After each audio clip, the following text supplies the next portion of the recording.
Yung mga pops ay ano ba itong nandito sa aking damit? Para lang ballpen, no? Ayan, no? Pero hindi siya ballpen mga guys, may magnet ito, oh. Ayan, oh. Di ba? Parang ballpen kasi meron siyang lagayan dito, pwede mo ilagay sa damit mo.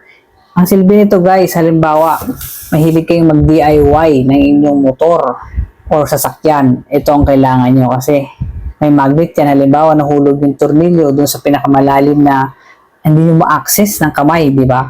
Tapos magkailangan nyo pang tanggalin yung ganito, ganyan. Pero kung meron ka nito, ayan, may extend yan, oh, sa haba niyan. Tapos, kunin mo lang yung tornilyo, ayan, kasi may magnet itong dulo niyan, didikit na yan dyan, guys, ayan.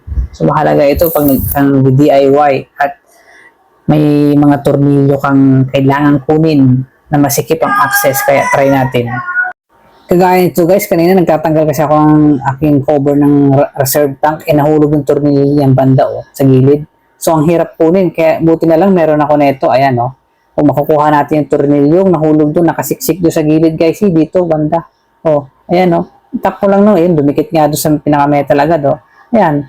Oh, di ba? Napakadaling kumuha ng tornilyong nahulog sa masikip na access mga guys.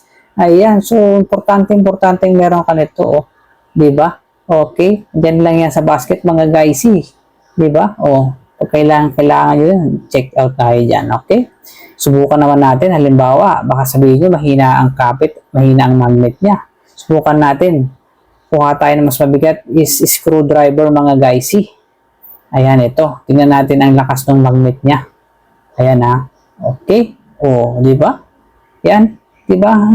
Malakas ang magnet kaya talagang kailangan nyo ito guys ipang DIY kayo para pangkuha ng mga nahulog na tornilyo. Thank you!